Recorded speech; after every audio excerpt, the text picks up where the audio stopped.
Maka Rasulullah SAW pun merayu orang ramai supaya keluar berperang. Diriwayatkan oleh At-Tabrani daripada hadis Imran bin Husain bahawa bala tentera Rom ketika itu dikelolakan oleh 40,000 orang tentera. Jadi sahabat Nabi memang tiap-tiap tahun mereka berdagang daripada Madinah pergi ke Syam, iaitu Syria. Tapi kali ini bila dia balik, dia tengok fenomena tu lain sikit. Kat tepi-tepi jalan tu ramai orang. Pasal apa ramai orang? Biasa-biasa tak macam tu. Bagi tahu kepada Rasulullah. Lalu Rasulullah pun hantar SB cek. Didapati mereka ini adalah tentera-tentera Rom yang siap sedia untuk melanggar Madinah. Maka Rasulullah pun merayu para sahabat untuk pergi berperang. Peristiwa ini berlaku pada bulan Rejab tahun yang ke-9 Hijrah, di musim panas di paras yang paling tinggi, lantaran terlalu panas menyebabkan sukar kehidupan manusia. Berkebetulan pula musim buah-buahan di Madinah dan sudah sesuai untuk dipungut dan dituai. Oleh keadaan panas dan musim buah-buahan sudah masak, maka terpaksa Rasulullah mengajak dengan merayu supaya mereka keluar untuk berperang. Cara ajakan Rasulullah kali ini berlainan dari kebiasaannya mengajak untuk ghazwah yang lain. Jadi biasa-biasa iklan saja, kita nak pergi perang, masing-masing datang daftar. Ini kali tuan-tuan sekalian, iklan-iklan tak ada orang daftar. Terpaksa Nabi SAW merayu. Sebab dalam peperangan Tabuk ni para sahabat tentera muslimin diuji oleh Allah Ta'ala. Satu, ketika mana nak pergi, nanti dalam perjalanan diuji lagi sekali oleh Allah Subhanahu Wa Ta'ala. Kerana peperangan Tabuk antara peperangan yang terakhir dalam kehidupan Rasulullah. Jadi Allah Ta'ala nak pisahkan antara golongan yang benar-benar mukmin dan juga orang-orang munafik.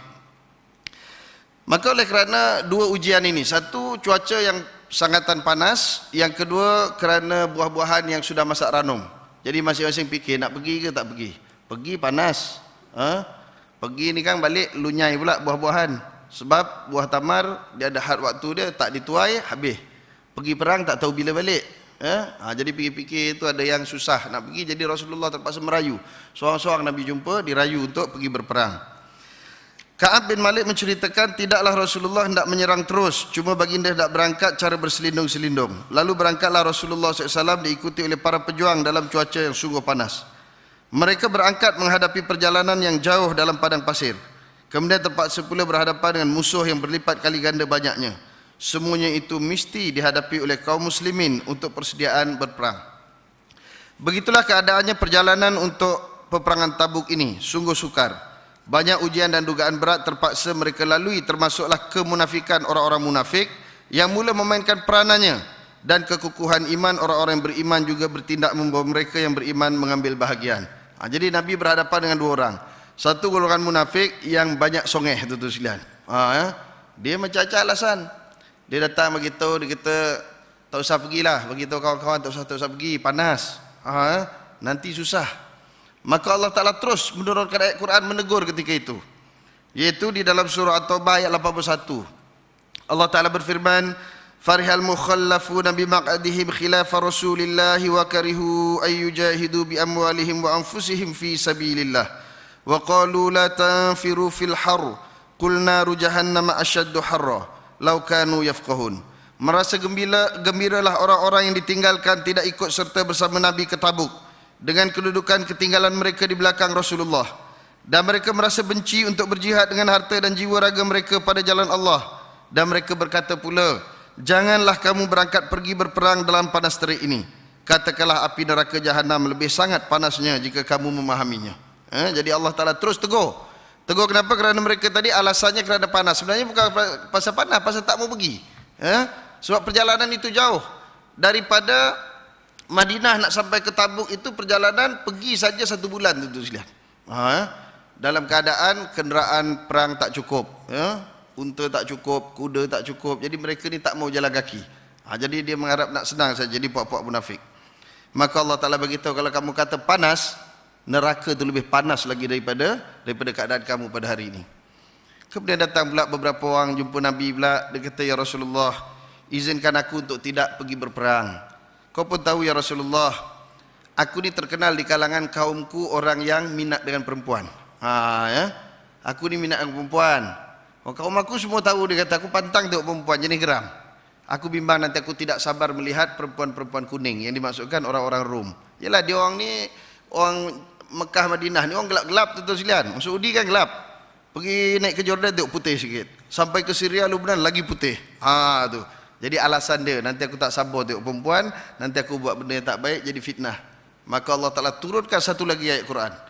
Wa minhum may yaqulu zalli wa la taftinni ala fil fitnati saqatu wa inna jahannama lamuhitatun bil kafirin. Surah At-Taubah ayat 49. Dan di antara mereka ada yang berkata, berilah keizinan tidak ikut berperang dan janganlah jadikan saya tercebur ke dalam fitnah. Tidakkah mereka itu sudah pun terjerumus ke dalam fitnah? Dan sesungguhnya neraka jahanam itu benar-benar meliputi orang-orang kafir. Mana? Turun ayat tegur. Kerana apa? Kamu tadi kata jangan terjerumus dalam fitnah. Kamu minta izin tak pergi perang, tanpa sebab itu juga sudah fitnah terhadap diri kamu yang akan menyebabkan kamu diazab oleh Allah Ta'ala dengan azab api neraka. Abdullah bin Ubay pula, tentu sekalian, dikumpul geng-geng dia menyuruh satu kebun tamar. Bila Nabi dah pergi, baru dia keluar. Alamak, kita orang tertinggal lah. Terus dia tak pergi, tentu sekalian. Ini orang munafik. Orang munafik ni dia akan cari jalan apa juga untuk tidak melaksanakan Islam di muka bumi ni, tentu sekalian. Dan paling teruk, dia menggagalkan agenda Islam dalam muka bumi ni. Begitulah munafik di Madinah, begitulah munafik di Malaysia, tentu sekalian. Munafik di Malaysia hari ini tak suka nak laksanakan hukum hudud. Dia datangkan macam-macam alasan. Tak kondusif lah, tak apalah. Engkau 60 tahun lebih memerintah, apa-apa kau tak sediakan prasarana tu. Tak bagi orang faham. Tengok orang kafir tu sekalian, dah mula faham. Tapi yang menentang orang Islam, di Dewan MCA minggu lepas tu sekalian, perdebatan hudud. Yang menentang hukum Islam, semua orang Islam tu sekalian. 2 ekor betina, seekor jantan. Jantan tu sekalian, dia kata apa? Kata dia hukum hudud bukan datang daripada Allah. Kalau bukan datang daripada Allah, ada dalam Quran, datang daripada siapa? Atuk kau? Ke bapak kau? Jangan kurang ajar. Dia kurang ajar dengan Allah Ta'ala, tu sekalian. Dia kata bukan datang daripada Allah. Yang perempuan 2 ekor tu, Allah, gelenyap betul tu sekalian. Menyampah tengok. Ya seorang tu pengurusi tu elok-eloklah jadi pengurusi, duduk tengah-tengah. Dia tak. Bila tang yang nak laksana Islam, okey dah habis masa. Tak boleh berhujah. Bila tang yang hentam Islam, okey tak apa, bagi masa sampai lebih-lebih tu sekalian. Ini golongan penentang-penentang Islam. Sebab itulah kita mengambil keputusan untuk sekalian menangguhkan private bill tu, sebab orang Islam yang jadi penghalangnya. Kalau orang kafir jadi penghalang, kita tak ada masalah untuk meneruskan. Tetapi orang Islam ni bila dia menghalang, fitnah dia lebih besar lagi itu sekalian. Ini munafik. Dulu, kini dan selama-lamanya. Alasan tak faham. GST faham tu sekalian. GST tak faham boleh buat pun, tak ada masalah. Tu apa dengan kanun keseksaan. Tuan-tuan faham semua.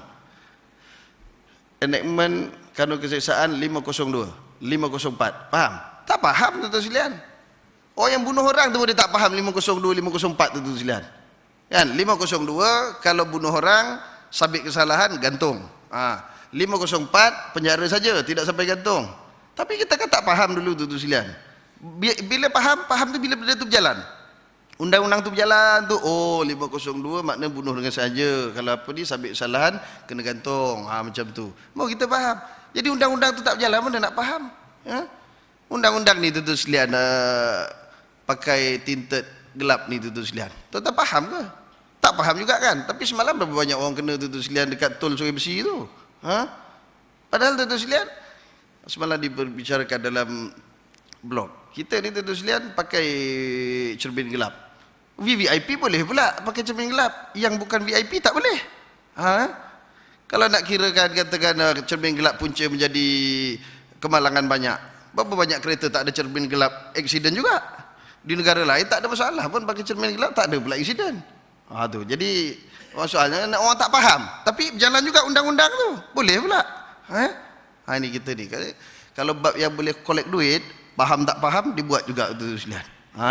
Tapi yang benda Islam walaupun kebaikannya banyak, kita tak mau laksanakan. Ini golongan munafik. Jadi kalau ada tuan-tuan sini yang sama-sama juga tak sokong hudud, tuan-tuan munafik lah tu sekalian. Jangan main-main.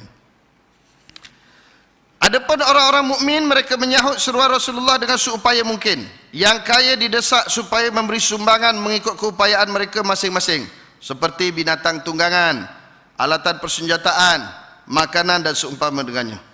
Kebanyakan mereka membawa seberapa yang terdaya. Uthman radhiyallahu anhu membawa 300 ekor unta. Ada seorang tu 300 ekor unta. 300 ekor unta agak-agak berapa? Katalah harga seekor 10,000 tu sekalian. Yalah unta mahal tau. Kalau 1,000 seekor 10,000, siap dengan pelana, siap dengan dia punya kelengkapan perang lah kan. Kali 300. Maknanya unta saja nilainya 3 juta tu sekalian. Tu baru unta saja 3 juta. Kemudian dia bawa satu uncang wang, masuk bilik Rasulullah, dituang, ya Rasulullah, ini saja yang aku ada. Berapa banyak tu sekalian? 1000 dinar. 1000 dinar, kiralah hari ini satu dinar emas berapa? Lebih kurang 750. Berarti 750 ribu. Uthman seorang tu sekalian dalam peperang Tabuk infak 3.75 juta tu sekalian. Sekali perang tau. Kemudian Rasulullah apa? Rasulullah pun mendoakan, katanya tidak akan memudaratkan Uthman dengan infaknya. Maknanya tidak mudarat. Bahkan balik dia meniaga, kaya balik tentu sekalian. Esok perang lain infak semua sekali. Pergi balik meniaga balik, kaya tentu sekalian. Yang kita pula meniaga tak jadi pasal infak pun tak berapa yakin. Bagi itu betul ke dapat balik ni kan? Betul ke? Yang tu yang tak dapat tu. Tapi kalau betul-betul yakinlah ya, bagi itu insya-Allah. Tu sebab bila yakin tu bagi banyak-banyak tentu sekalian kalau infak. Cari Jumaat bawa RM10, RM50 infak. Jangan betul ke ni pertengahan bulan ni betul bagi RM1 tu. Yakin betul. Kemudian Umar radhiyallahu anhu membawa hartanya. Pergi jumpa Rasulullah, ya Rasulullah, ini saja yang aku ada. Maka Rasulullah tanya, apa yang kau tinggal untuk anak bini kamu? Sama dengan apa yang aku bawa. Maknanya dia bawa 50% saja. Separuh bawa, separuh tinggal. Abu Bakar pula datang, bawa semua sekali. Rasulullah tanya, apa yang kamu tinggal untuk anak bini kamu? Aku tinggalkan Allah Ta'ala dan Rasulnya. Tengok. Tapi Abu Bakar itu sekalian, kalau kita tengok sejarah, daripada awal sampai akhir, dia tetap menjadi kaya juga, kecuali setelah menjadi khalifah. Setelah menjadi khalifah, dia jadi jatuh miskin tentu sekalian. Sebab harta jadi belanjakan untuk agama Allah, sehingga dia mati tentu sekalian, hanya 2 helai baju sama macam Rasulullah, dan ada sekeping dinar di dalam poketnya. Tu Perdana Menteri zaman dulu tahu tentu sekalian. Macam Perdana Menteri zaman sekarang. Itu ditunjukkan oleh Abu Bakar, Umar, Uthman, semua tentu sekalian walaupun kaya ketika menjadi khalifah, mereka jatuh miskin bukan kerana mereka tak erti mengurus, tetapi kerana wangnya habis dibelanjakan untuk agama Allah Ta'ala, untuk membantu orang-orang miskin, rakyat dalam kesusahan. Itu prinsip orang-orang yang terdahulu daripada kita. Kita pula sebelum jadi pemimpin tak berapa kaya tentu sekalian, tapi bila jadi pemimpin, ya Allah, tukar kereta, tukar rumah, macam-macam tukar. Itu pasal bila dia keluar tu masuk balik tentu sekalian. Pelik orang Malaysia, sumpah tengah malam tentu sekalian. Angkat sumpah tengah malam, apa matahari esok dah tak terbit ke? Tunggulah siang tentu sekalian, pejabat pun malam tutup. Angkat sumpah malam-malam tentu sekalian. Macam ada benda nak bawa lari, takut ke? Yang kawan tu pula, seorang tu boleh tengok, macam ada kau keluar? Aku terkejut. Terkejut boleh keluar tentu sekalian. Dahsyat, ini satu penyakit baru ni kat Malaysia tentu sekalian. Bahaya ya, terkejut keluar daripada jamaah. Lepas tu sedar balik, masuk balik. Ya soal lagi saya insaf tu. Lepas tu tuduh pula orang ajak dia pula. Siapa nak ajak engkau mat oi? Engkau tu jahat. Kerjanya maki orang, duduk dalam apa-apa dewan cakap tak apa-apa sampai maki orang babi apa semua. Macam tu tentu sekalian. Daripada dulu lagi bila dia lantik jadi menteri besar tu aku tengok penyangak ni boleh jadi menteri besar macam mana tentu sekalian. Maki orang. Tok guru ni maki je dalam dewan tu ya. Babi gitu dia. Macam tu caranya jadi menteri besar. Patut sangatlah kena buang tentu sekalian. Patut dari dulu lagi tak layak jadi menteri besar tu. Menteri besar? Mana tu? Tak tahulah mana tu sekalian. Baik, kemudian Abu Bakar, Umar menyatakan, saya tidak pernah boleh mendahului Abu Bakar selama-lamanya. Mana daripada tu tiap kali dalam peperangan cuba untuk menandingi apa yang diinfakkan oleh Abu Bakar, Umar tidak mampu untuk dapat melebihi Abu Bakar. Kalau Umar tak mampu, kita lagilah tak mampu tentu sekalian. Abu Bakar ni tentu sekalian, apa yang kita buat hari ni dia dapat pahalanya. Pasal apa? Dia kita ni dalam Islam ni umpama macam MLM. Tahu MLM? Meniaga larut malam. Kan MLM kan malam-malam tu dekat kedai mamak apa tu. Meniaga larut malam, multi level marketing. Ada siapa upline mula-mula kan downline. Kemudian downline lagi, downline sampai bawah. Itu yang bawah tu beli tu accumulate, dapat bonus dekat atas. Macam itulah Abu Bakar. Kita sembahyang, kita puasa, kita zakat, dapat dia. Apa yang kita buat dia dapat. Kita tak rugi apa pun. Esok bulan Ramadan, bayangkan kita infak, kita puasa, sembahyang tarawih, Abu Bakar dapat pahalanya. Itu sebab kalau nak ditimbang pahala Abu Bakar dengan seluruh umat Islam, dia tidak akan sama. Pasal dia orang yang awal. Cuma macam multi level jugalah tentu sekalian. Dia orang main multi level ni, dia ada yang aktif, ada yang pasif. Macam itulah, yang aktif banyak bonus, yang pasif kuranglah. Kita macam tu juga. Kalau kita aktif buat kerja-kerja Islam, tu orang bawah kita yang masuk Islam selepas kita buat, kita dapat pahala.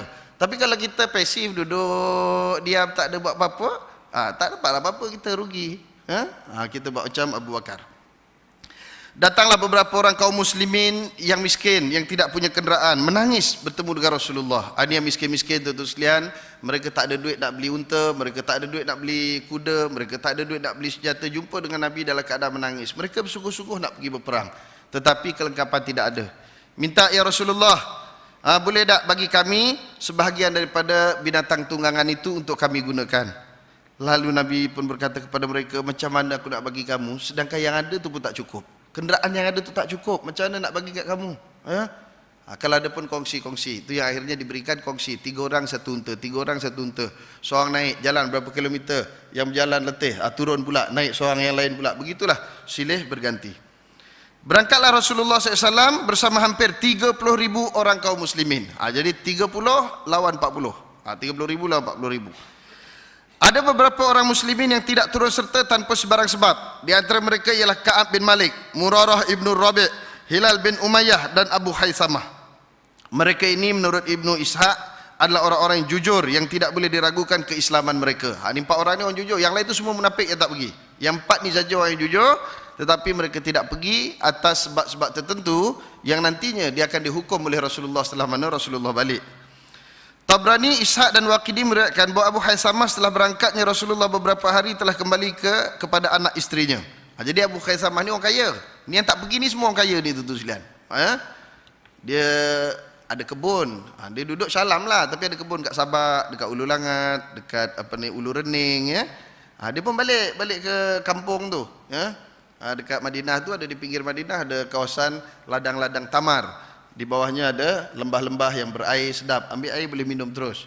Jadi dia pun balik, tengok pula tuan-tuan sekalian, 2 kemah sebelah-sebelah. Atau kemah isteri dia, isteri nombor 1, isteri nombor 2, sebelah-sebelah tuan-tuan sekalian, tak gaduh. Jadi orang perempuan kalau ada suami ada isteri 2, jangan gaduh. Duduk relax-relax kan bagus, bergaduh nak buat apa? Bergaduh apa bukan boleh buat apa, tuan-tuan sekalian. Takkan seumur hidup berkahwin nak gaduh. Relax, bertenang. Dua-dua dapat, tuan-tuan sekalian. Apa yang tak dapat? Zahir batin dapat, nak gaduh apa kan? Sama aja.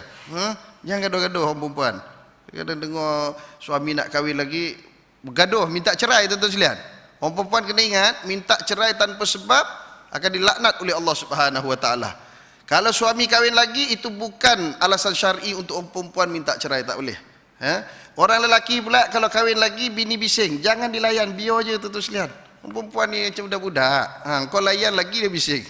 Tu yang kata, saya tanya Ustaz Ansori tau, nanti tu boleh tanya dia, Ustaz macam mana boleh kahwin 4? Dia nak kahwin lebih satu ni tu kan, satu hati mesti kering tu sekalian, mesti berani punya. Jadi aku ni tak boleh. Aku balik anak aku telefon je dah tak jadi tu sekalian. Itu niat juga nak kahwin satu lagi, lepas tu anak telefon tak jadi tu sekalian, bawa anak telefon.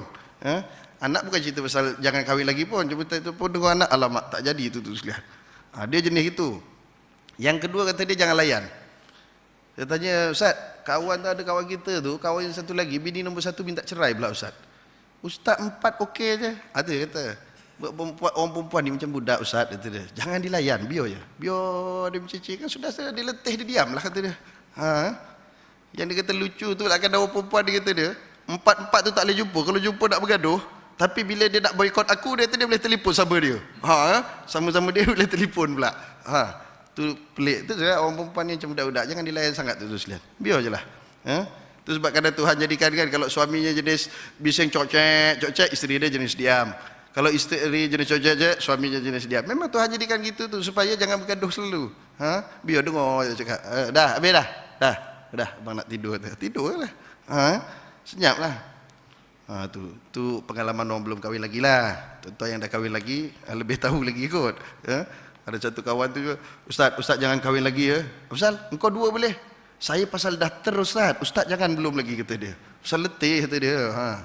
Kan orang yang nak kahwin lagi pun kena fikir, yang dah ada tu dah bagus dah, yang bakal datang tu belum tentu lagi, tu sekalian. Silap-silap dia datang lagi buat pening kita. Dah elok kita selesa dengan anak isteri, datang pula yang nombor 2 buat pening kita. Buat apa? Lebih baik satu je tu sekalian. Tu. Jadi dia balik, dia tengok 2 orang isterinya. Kedua isterinya itu merenjeskan air ke kemah masing-masing supaya sejuk. Renjes kemah Allah, tengok bini pula duduk baik tu sekalian. Tak seronok ke? Seronok. Air minuman disejukkan dan makanan disediakan untuk Abu Haythamah. Ketika beliau berdiri di ambang pintu khemahnya, kelihatanlah kepadanya dua orang istrinya dengan persiapan yang mereka sediakan. Maka katanya, Rasulullah sekarang berada di bawah matahari dan cuaca yang panas membakar. Sedang saya Abu Khaisamah di bawah teduhan yang sejuk dengan makanan yang telah disajikan bersama isteri-isteri yang cantik. Saya tidak akan masuk ke dalam khemah ini sebelum saya bertemu dengan Rasulullah sallallahu alaihi wasallam. Mana dia berfikir bila tengok makanan teringat Rasulullah. Ya Allah, Abu Khaisamah, kau syok kau ya dekat sini ya dengan bini kau yang cantik dengan makanan sedap-sedap, sedangkan Rasulullah sedang berjuang di panas terik bersama para sahabat yang lain, memperjuangkan agama Allah Taala, memperjuangkan negara Madinah. Engkau senang-senang je duduk sini ya. Terus datang pikiran dia, aku tidak akan masuk ke dalam kemah sehingga aku bertemu dengan Rasulullah SAW. Terus dia pun panggil kedua orang istrinya, tapau makanan tentu sekalian. Makanan orang isteri, tu siap-siap abang nak pergi jugalah jumpa Nabi. Itu disiapkan oleh kedua orang istrinya ya. Isteri pula bagi semangat terus. Tak apa bang, pergi bang. Jangan pula dia pula. Tak salah bang, dah tertinggal lah. Nabi dah jauh dah, tak sempat. Pergi yang tinggal. Abang ni tiap malam Jumaat usroh, tiap malam Jumaat usroh. Iya ke bang? Tu dia pula tu sekarang jadi batu penghalang. Patut dia semangat. Bang kalau boleh usroh tiap-tiap malam bang. Pergilah bang untuk berjihad di jalan Allah. Pergilah ke Bukit Gelugur, pergilah ke Teluk Intan. Bagi tahu tu sekalian, bagi semangat sikit. Pergi sana, terangkan Islam pada bukan Islam. Kemudian bertemulah Abu Khaisamah dengan Rasulullah di Tabuk. Sempat dia, rupanya sampai sana Rasulullah masih baru sampai. Sebab mereka semua berjalan kaki, jadi lambat sampai. Abu Khaisamah naik kuda, jadi dia lebih cepat sampai. Berkatalah mereka ketika itu ada orang menunggang sedang kemari. Mana dalam perjalanan tu, masing-masing, siapa tu? Ada orang datang lah. Maka kata Rasulullah, biarlah yang datang itu Abu Khaisamah. Abu Khaisamah turun dari kenderaannya di hadapan Rasulullah. Beliau pun memberitahu kepada Rasulullah apa yang telah berlaku kepada dirinya. Mana cerita? Sepanjang Rasulullah pergi itu dia tertinggal tu, apa pikiran dia tentang apa ni perjuangan ini. Maka akhirnya Rasulullah pun mendoakannya. Angkatan tentera kaum muslimin menghadapi pelbagai kepayahan dalam perjalanan. Diriwayatkan oleh Imam Ahmad dan lain-lain bahawa 2 dan 3 orang berjalan kaki mengikut seekor unta yang ditunggang. Mana satu ekor unta, 2-3 orang ikut kat belakang. Coba bayangkan perjalanan tu sekalian daripada Madinah sampai ke Syam itu, saya ingat dalam 600-700 km tu sekalian. Jalan kaki tau. Kita baru pergi masjid sembahyang berjemaah pun tak berapa nak datang tu sekalian. Tu sebab jauh kita ni tu sekalian kalau nak dibanding dengan orang dulu-dulu. Ibadah kita ni banyak kadang-kadang kerana nafsu bukan kerana syariat. Tuan-tuan nak tengok orang ibadah nafsu ke tak nafsu, nanti tengok masa Ramadan tu sekalian. Tengok. Kalau orang beribadah berdasarkan syariat, lagi hujung Ramadan lagi banyak ibadah dia, lagi banyak qiyamul lailnya sebab nak dapatkan Lailatul Qadar. Tapi orang kita macam mana? 10 malam pertama sampai kat luar penuh tu sekalian, sampai tak muat, parking pun tak ada. Kat masjid negeri tu tengok macam mana. Tapi malam ke-11 luar tak ada dah tu sekalian, tinggal dalam saja. Malam 21 yang dalam pun softnya maju ke depan sebab yang belakang buat soft baru dekat Tesco, Giant dan seumpama dengannya. Tapi qiyamul lail insya-Allah tahun ni semua orang mampu qiyamul lail tu sekalian. Pasal apa? Pasal ada bola Piala Dunia. Insya-Allah bangun cepat. Kita kalau tak ada bola payah nak bangun tu. Kadang-kadang dah bangun sahur pun, bang sahur bang. Alah kejap lah. Belum lagi, nanti ada masa lagi, panjang lagi. Kejap lah yang kata malam tadi bangun tidur lambat ni. Tapi kalau ada bola tak payah kejut, bangun terus. Bola. Memang tu ada kaki bola ni dia memang boleh bangun sendiri. Ada baru ni saya jumpa satu pakcik 75 tahun tu sekalian. Dia memang minat bola. Saya ustaz kalau ada bola saya mesti bangun pukul 2:30 pagi ustaz, kata dia. Ya ke pakcik? Kalau pakcik letih apa semua macam mana? Memang dia automatik ustaz bangun. Macam tu. Tapi qiyamul lail tak ada. Jadi tuan-tuan sekalian ambil kesempatan ni kaki-kaki bola. Kalau dulu-dulu tak ada bola susah kita nak bangun. Ada bola bangun. Sebelum tengok bola semayang dulu tuan-tuan sekalian 2 rakaat. Ambil berkat bola tuan-tuan sekalian. Semayang dulu 2 rakaat. 2 rakaat tahajud apa semua, minta dengan Allah Ta'ala supaya tambahkan hidayah, permudahkan urusan dunia kita, urusan akhirat. Macam tu minta dengan Tuhan. Jangan tengok bola semata-mata. Kalau tengok bola semata-mata sampai subuh pun hilang. Orang perempuan nanti kalau sahur letak bola je dalam tudung saji tu. Buka-buka lemak bola. Itulah pasal kau suka sangat dengan bola tu. So buka puasa pun bagi makan bola je. Jangan sampai bola tu sekalian menyebabkan kita terabai dan terlalai kita punya amalan-amalan kita seperti zikir kita, baca Quran kita ya, disebabkan kita sibuk tengok bola. Itu tu sekalian. Kalau tuan-tuan baca dalam kitab Fiqhul Aulawiyat kan, Dr. Yusuf Qardawi dia membuat sedikit kritikan. Kritikan itu tentang apa tu sekalian? Ada masyarakat Arab yang dia ni rajin puasa Isnin Khamis. Tetapi disebabkan puasa Isnin Khamis itu dia masuk pejabat, dia tidur kat pejabat tu sekian. Dia jadi tak buat kerja tau. Jadi apa kata Dr. Yusof Qaradawi? Dr. Yusof Qaradawi kata, awak puasa sunat Isnin Khamis tu hukum sunat saja. Sedangkan kerja di pejabat itu hukumnya wajib. Kalau kerana yang sunat itu menyebabkan itu lemah buat kerja yang wajib, maka tinggalkan puasa Isnin Khamis. Begitu juga kata dia ada segolongan orang yang rajin berqiyamul lail. Dia qiyamul lail. Qiyamul lail itu memang bagus, dia kata. Tak ada siapa kata qiyamul lail tak bagus. Tetapi kalau disebabkan qiyamul lail itu menyebabkan kamu tak bagus kerja di pejabat, lebih baik tinggalkan qiyamul lail dan buat kerja di pejabat dengan cantik lagi, kerana yang itu hukumnya wajib. Jadi kalau yang sunat tu pun kena tinggalkan kerana mengganggu yang wajib, apatah lagi yang harus saja tengok bola tu sekalian. Kalau bola penyebab tuan-tuan tak buat kerja bagus di dalam pejabat, tinggalkan bola tu sekalian, jangan tengok. Tapi kalau geram juga pecah je TV tu sekalian. Biar tak payah tengok terus ya. Ini kadang-kadang bola, ya Allah. Dulu final saya ingat lagi masa yang dekat Jepun dengan Korea kan. Ini masa dengan kita kan beza beberapa. Itu masa final kan banyak surau-surau masjid tak ada kuliah maghrib tu sekalian. Ustaz kita batal kuliah maghrib. Pasal? Ramai orang nak tengok bola. Saya tu senang je, kita pasang je bola tu dekat dalam surau tu. Nanti kita cerita fake bola tu sekalian. Ada tu fake bola. Kenapa bola tu bulat? Pasal apa ada defend dia, ada dia punya. Semua ada tu fake dia tu sekalian. Ingat jangan main-main tak ada. Tu dia ada tu, dia strategi orang perang kan, macam itulah tu sekalian melalui bola tu.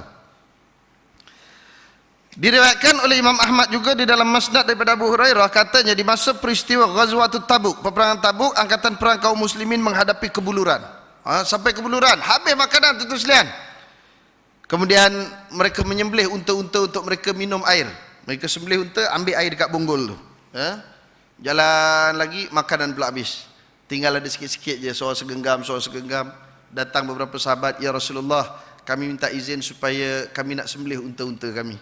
Nabi kata, pergilah sembelih. Datang Umar, kata dia, ya Rasulullah, jangan benarkan mereka sembelih. Ya Rasulullah, kalau mereka sembelih unta kita, kita akan gagal dalam peperangan ini. Bayangkan siapa nak angkat barang, siapa nak angkat senjata tu, berat semua tu. Kalau kita sembelih habis, perjalanan kita akan terganggu. Ya Rasulullah, jangan izinkan mereka sembelih. Tetapi ya Rasulullah, kita berdoa sama-sama minta barakah daripada Allah Subhanahu Wa Taala. Bukankah kau kekasih Allah? Bagi tahu. Ini nama mukjizat. Mukjizat ni dia tak boleh nunjuk-nunjuk tu sekalian. Yang boleh nunjuk-nunjuk tu bomoh je. Tak payah orang suruh dia boleh pergi tu dekat jalan raya tu sekalian.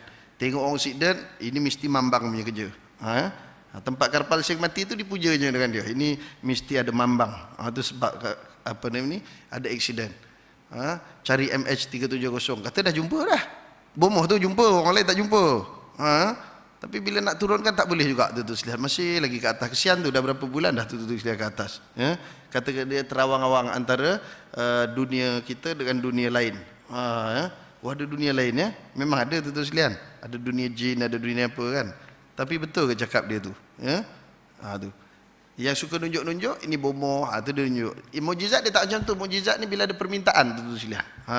Nabi tak boleh kata, okey saya ada mukjizat, jom kita buat. Tak boleh.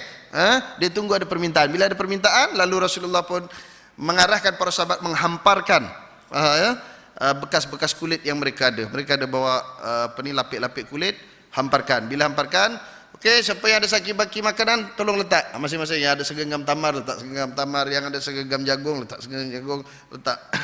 Lalu Nabi pun mengangkat menadah tangan dan berdoa kepada Allah Subhanahu Wa Taala supaya Allah Taala memberkati makanan yang ada. Bila habis doa, Nabi pun panggil para sahabat. Okey, sampai lapar, makan. Makan kejang. Alhamdulillah. Makan lagi. Tak luak juga tu sekalian. Okey.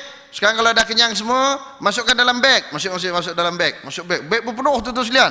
Semua beg-beg yang mereka bawa penuh dengan makanan. Ada lagi yang belum ambil. Dah semua penuh. Semua dah penuh, barulah Rasulullah yang mengambilnya tu sekalian. Rasulullah ni perangai dia satu. Bila dia nak makan ke nak buat apa, dia akan last sekali. Dia bagi orang ramai dulu sekalian. Para sahabat dulu, orang miskin apa semua, bagi dulu. Rakyat dulu. Rakyat makan dulu. Wakil rakyat kemudian. Dia sepatutnya macam tu sekalian. Banyak kali. Tu dalam perang Khandak dulu macam tu juga. Masa perang Khandak kan, orang tengah menyangkul, datang Jabir, tengok perut Nabi ada ikat batu 3. Ya Rasulullah, ada 3 batu. Ya, keluarga kami dah lama tak makan, beberapa hari tak makan. Kalau gitu saya balik jap tengok kok ada makanan. Dia pun berlari balik. Berlari balik bagi tahu bini dia, yang ada makanan tak? Bini dia kata, ada bang, seekor kambing betina cukup untuk 2-3 orang. Bagi tahu Rasulullah 2-3 orang je. Terus dia pun pergi ke medan perang balik, jumpa Nabi. Nabi tanya, macam mana Jabir, ada makanan? Ada ya Rasulullah, tapi cukup 2-3 orang aja. Ya, 2-3 orang aja, jangan bisik-bisik. 2-3 orang aja. Bisik dengan Nabi. Nabi kata, tak apa, bagi tahu isteri kamu, semua tentera akan makan hari ini. Ya Rasulullah, tak apa, pergi je. Jabir, jangan lupa ya, bagi tahu rumah kau, lepas dia masak nanti jangan buka tutup periuk tau. Ya, nanti aku buka, kata Nabi. Itu yang Jabir balik-balik itu begitu. Yang Rasulullah datang semua satu batalion. Kata dia dah cakap 2-3 orang je bang. Iyalah saya cakap 2-3 orang, tapi Nabi nak datang ramai-ramai, saya nak buat macam mana? Bang, ada tak Nabi pesan apa-apa? Ada je. Apa pesannya? Jangan buka tutup periuk sehingga baginda yang datang membukanya. Tak apa bang, insya-Allah beres tu. Nabi datang. Bila Nabi datang berbuat, Nabi buka, Nabi yang cedokkan. Okey, siapa nak makan? Cedok dah makan. Ada lagi yang nak tambah lagi? Imbuh kata orang Jawa ya. Tanduan. Ayo, siapa mana yang sehara? Bagi lagi sekalian. Sampai semua dah alhamdulillah kenyang. Dah tak ada lagi yang nak. Rasulullah tak makan lagi tu sekalian. Jabir, semua orang dah kenyang. Ada makanan lagi belen ni. Saya nak tapau sikit untuk orang rumah saya tak makan. Keluarga saya dah beberapa hari tak makan. Boleh? Minta izin pula tu sekalian. Baru tapau pula bawa balik, makan kat rumah tu sekalian. Tengok. Perdana Menteri makan kemudian, bukan makan dulu tu sekalian. Ini dikenakan je GST tu sekalian. Semua sekali. Orang fakir miskin pun kena, dia relax aja. Dia cukai ni tu sekalian dalam Islam, dia ada syarat. Sebenarnya dalam Islam tak perlu cukai. Kalau tidak perlu sangat.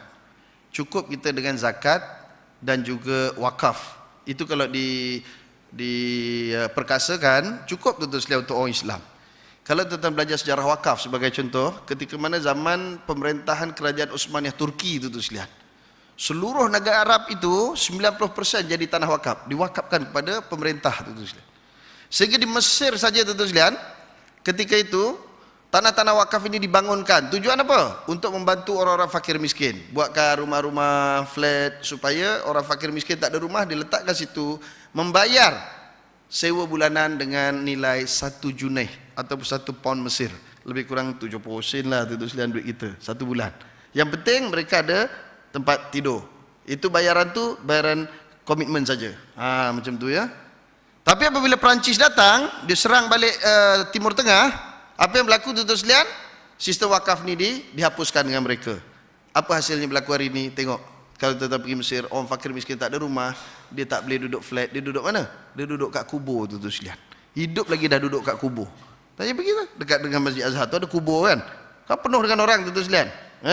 Ada orang mati kan ketuk. Assalamualaikum. Ada orang mati. Dia pun matikan TV, angkat kapet dia, buka penutup tu, bawa masuk mayat, letak, tutup balik kapet, pasang TV balik. Duduk situ tu sekalian. Bahkan ada tempat-tempat tu yang di dekat dengan Azhar tu dijadikan tempat pelacuran tu sekalian. Dengan bayaran hanya 5 junai. 5 junai dah 3,5-4 ringgit itulah tu sekalian. Ya. Orang Arab ni pun kadang-kadang nakal dia. Dia ice madam. Tuan-tuan kalau pergi negara Arab dia kata ice madam, hati-hati ya. Jangan naam. Ice madam tu mana kau nak perempuan? Saya ada kawan tu pergi dekat Syria. Syria tempat dia nama Marjih tu sekalian. Itu dia hotel-hotel budget tau. Hotel budget. Pelacur ni bukan cakap Malaysia sana. Kat Malaysia pelacur pakai skirt itu kan. Sana dak tutup habis tu sekalian. Nanti ada bapa ayam bawa 2-3 ekor. Bawa, dia masuk ke hotel, perempuan tu naiklah. Jantan tu duduk bawah. Orang lalu je, ice madam tu dia. Jadi saya pergi dengan kawan saya, ya. Beritahu kat kawan sekejap saya nak pergi beli air. Bila nak beli air, tiba-tiba tengok dia hilang. Mana kawan ni hilang? Aku tunggu. Bo dia datang. Kau pergi mana? Saja je Ustaz nyakat orang kata. Nyakat orang? Tadi kan kita lalu tu ada orang bapa ayam tu, dia kata ice madam. Saya pergilah kata dia kan. Tanya dia berapa?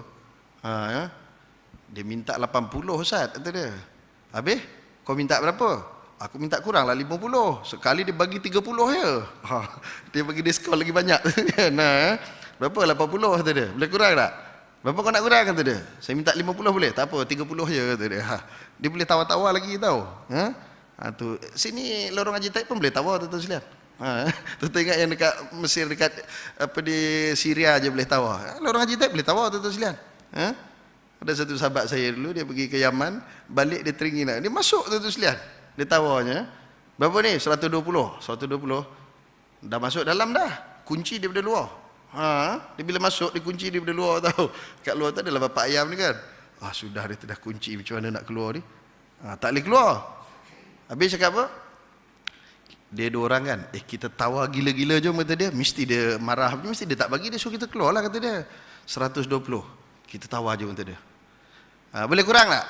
Boleh, berapa nak kata dia. Minta 40 boleh? Tak apa, 20 je kata dia. Awak dia bilang, alamak tak boleh keluar.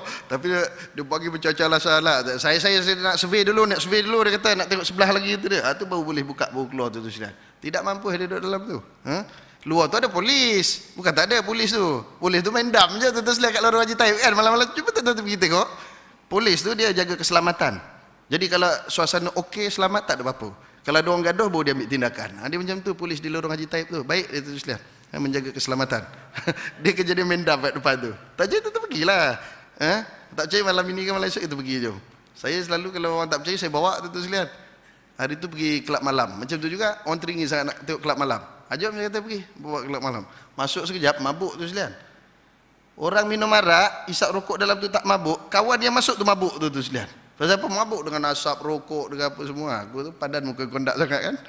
Yang sekali tu Ramadan. Satu surau. Dia kata malam ni nak buat qiyamul lail dengan budak-budak remaja, jadi nak tunjukkan dia kata kamu ni masih bagus lagi daripada remaja kat KL tu. Dia kata tempoh Ustaz.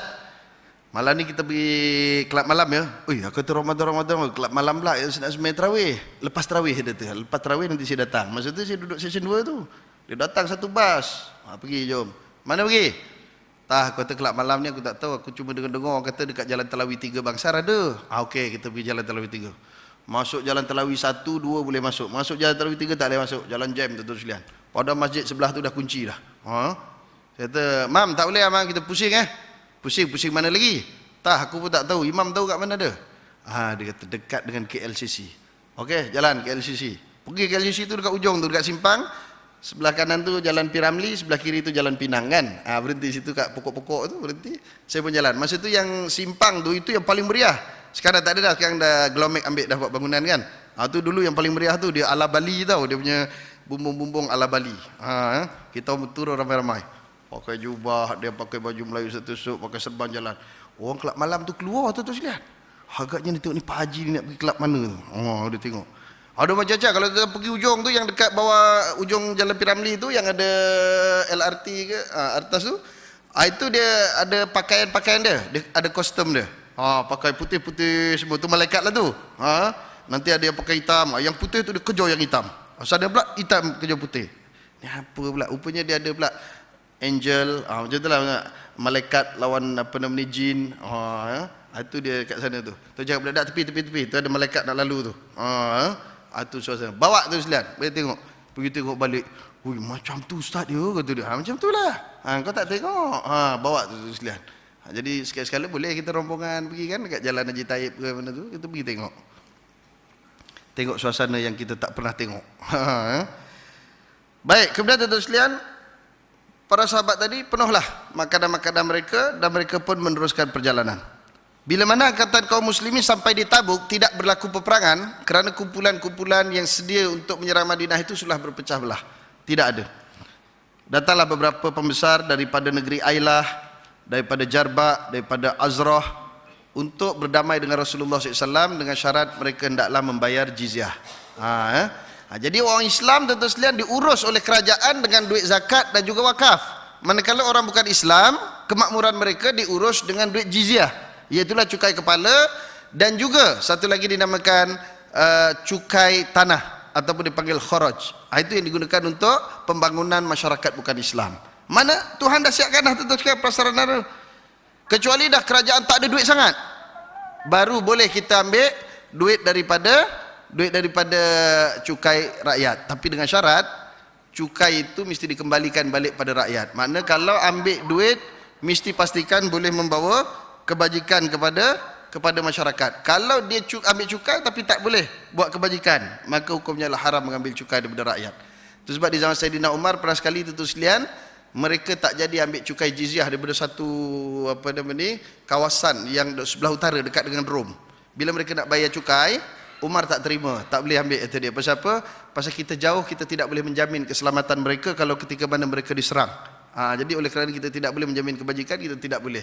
Jadi kalau ambil cukai tapi masih lagi tidak telus, masih lagi banyak ketirisan, itu hukumnya haram tentu sekalian, tak boleh.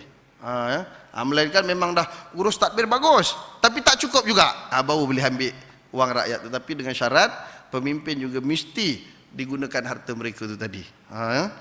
Nanti insya-Allah sekalian ni cukai ni pun banyak sebenarnya. Kita tengok macam kita ni kan, saya pun tak faham dekat Malaysia ni. Kalau rumah-rumah macam rumah murah ke rumah teres, dia ada cukai tanah, ada cukai pula, cukai pintu. Cukai tanah tentu selia, sepatutnya bila tanah itu digunakan untuk bisnes, baru boleh kena cukai tanah.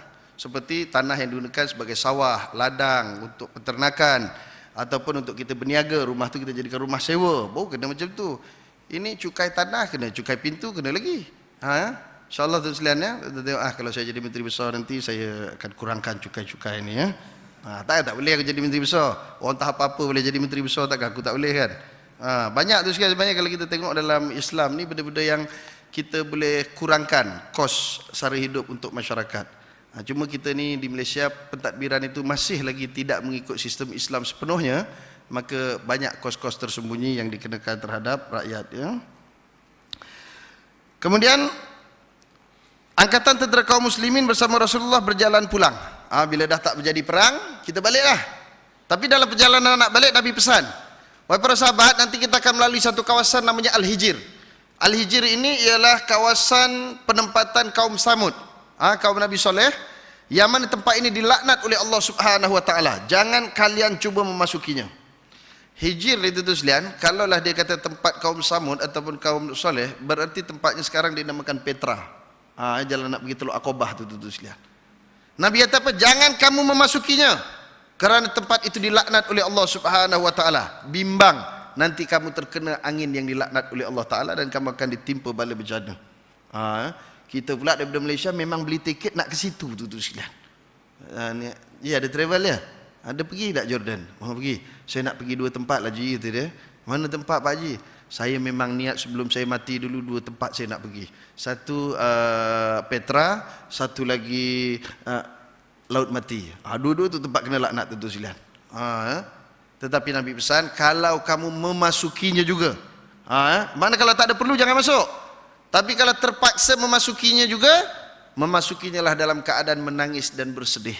Sedih kenapa? Sedih kerana tempat yang begitu makmur disalahgunakan oleh mereka, Allah Ta'ala laknat mereka. Macam tu ya. Tapi kadang perlu pergi juga tentu sekalian. Itu yang Allah Ta'ala sebut kan, mengambil pengajaran daripada orang-orang yang mendustakan agama Allah Ta'ala. Dulu saya kat Mesir, selalu tu sekalian, ada orang daripada Malaysia nak pergi Mesir, dia lalu nak umrah apa semua, dia telefon, Ustaz boleh bawa kita orang jalan? Boleh. Ini grup apa? Tanya dulu grup apa. Kalau grup pemimpin, kita bawa pergi kat ni piramid. Tunjuk kat dia, dia punya bos pemimpin paling jahat kat dunia, apa jadi tu sekalian, nama Fir'aun tu. Kalau dia jenis orang kaya, businessman, kita bawa pergi tempat Korun tu sekalian. Tunjuk kat dia. Ni kau tengok Korun punya harta. Berapa banyak tu terbenam dalam bumi. Nak bawa dia punya kunci gedung saja 60 ekor kaldai tu sekalian. Kau kat kredit pun selalu lambat bayar. Nak action apa tu sekalian? Kita ni kaya sekarang ni tak berapa banyak. Banyak lagi dia tau tu sekalian. Kau boleh sama dengan dia mungkin Bill Gates lah tu sekalian ya, yang duitnya banyak, yang kalau mati hidup balik tak habis, mati hidup balik. So, itu Bill Gates tu kalau mati hidup balik 10-100 kali pun belum tentu lagi habis tahu duit dia tu sekalian. Duit dia banyak betul. Bill Gates tu mungkin dia sama taraf dengan apa namanya Korun ya. Malaysia tak ada lah tu sekalian. Berapa sangat adanya kan. Kalau nama pun banyak muflis tu sekalian pasal kereta pun tak bayar. Nak tunjuk kadang nampak je action gas tu sekalian, tapi apa poket tak ada, duit kosong, action je. Kan orang Melayu punya patah apa, biar pape asal bergaya biar apa tapi bergaya. Gaya tu penting tu sekalian. Rupa tengok-tengok muflis tu sekalian. Ada orang tu sekalian ni baru ni dia datang jumpa kita, Ustaz saya dah muflis kata dia. Itu pasal lah sekarang saya datang masjid. Dulu masa tak muflis tak datang masjid. Orang kampung cerita tu sekalian, kampung tu cerita, dia kata si Anu tu Ustaz baru tak sampai setahun ni datang surau masjid tau. Saya tahu siapa?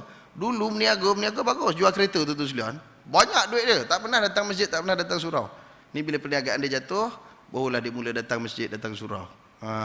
Kita jangan macam tu sekalian. Kaya ke kita, miskin ke kita, senang ke susah, datang rumah Allah Subhanahu Wa Taala. Itu pun saya cakap dengan orang kampung tu mujur juga, janganlah kau hinakan dia, tak apa, walaupun dia balik, alhamdulillah dia taubat tau. Kalau yang tak taubat tu macam mana? Ini dah muflis, dia sedar, ya Allah, Allah Ta'ala tarik balik, boleh jadi sebab aku tak datang masjid, boleh jadi sebab aku tak semayang dan seumpama dengannya. Sekarang ni tiap kali semayang soft pertama tu sekalian, kuliah mesti dia duduk. Bila dengar kuliah banyak, sekarang ni apa yang dia ada tu diinfak lah tuan-tuan sekalian. Dapat jual kereta sebiji, dapat berapa, diinfak sikit kat masjid. Saya kata tak apa je, buatlah, mudah-mudahan Allah Ta'ala pulangkan balik harta-harta yang dah hilang tu ya. Orang kita ni kan macam tu, bila susah baru balik pada Allah Ta'ala. Tuntung nak balik tau. Kemudian Nabi pun berjalan dalam keadaan apa? Nabi tutup badannya dengan selimutnya. Tutup habis tuan-tuan sekalian.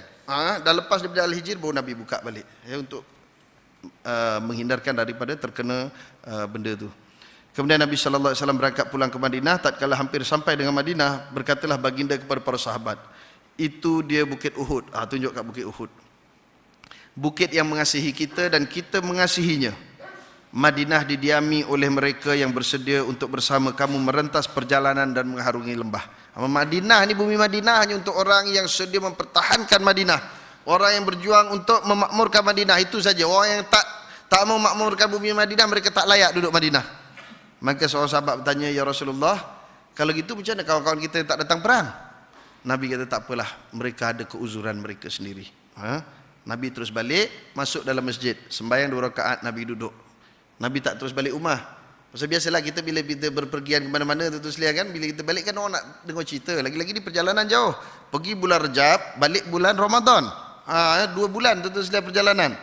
Jadi sahabat-sahabat mesti nak datang jumpa Nabi. Orang yang tak pergi perang ni mesti nak tahu cerita, ya Rasulullah macam mana? Macam kita lah kan. Macam mana dengar kata baru ni umrah, banjir Mekah ya. Mekah tu kan kering kota, macam mana boleh banjir tu? Orang pun cerita, kadang-kadang yang bercerita tu bukan tahu sangat, tengok akhbar juga. Rupanya dia dekat Mekah tu pun masa banjir tu duduk atas hotel je, tu tak turun. Kan orang Malaysia dia pergi ada sembahyang pun dekat bilik hotel. Tuan-tuan kalau pergi Mekah buat umrah tapi sembahyang dalam bilik hotel, saya cadangkan tak payah pergi umrah langsung tu sekalian. Habis duit pergi sembahyang kat bilik hotel tu sekalian. Ada, saya sebut tak ada. Pasal dulu saya pun pergi tu, ada jemaah-jemaah kita, saya bukanlah bawa jemaah, saya umrah haji ni saya tak berapa berminat bawa tu sekalian.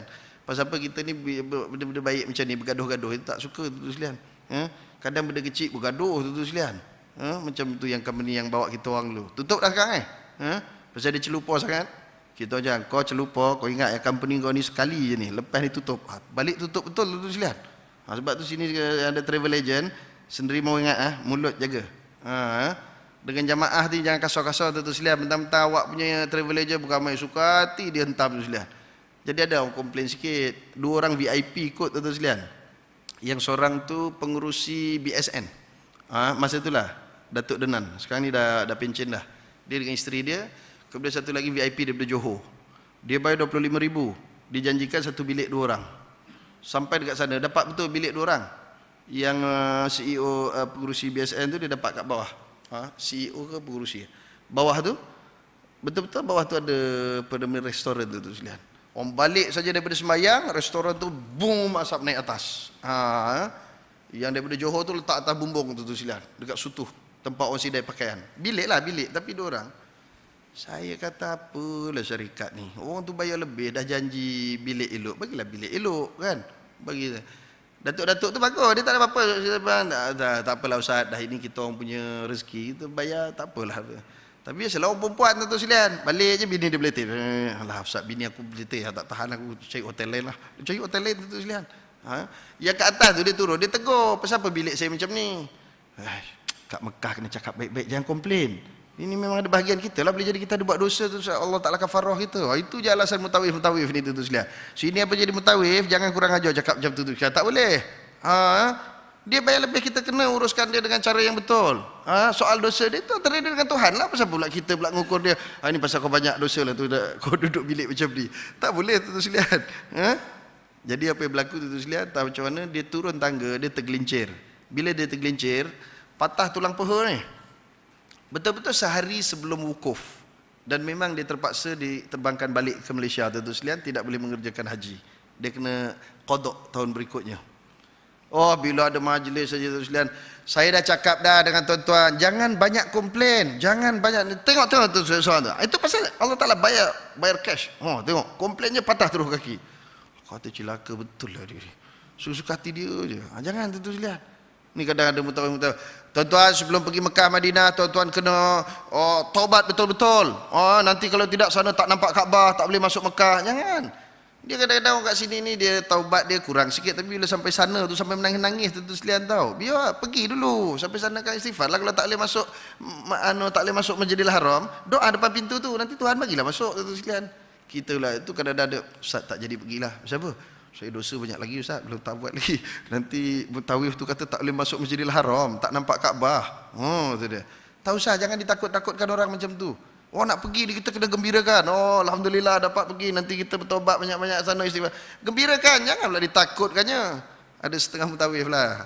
Kadang aku dengar ceramah umrah tu, aku tahu astagfirullah apa lah mutawif ni nakut-nakutkan orang. Biarlah dia pergi dulu. Kau kat sana nanti memang tak boleh masuk, istighfar banyak-banyak depan tu. Semalam aku keluar lagi kat Surah Abah tu. Seorang hamba Allah tidak dapat memasuki Masjidil Haram kerana banyak tengok video lucah tu dia. Tak apalah, dia tengok video lucah tu soal lain tu sekalian, tapi jangan ditakut-takutkan pada orang lain. Jadi pengajaran tak apa supaya orang lain jangan tengok video lucah.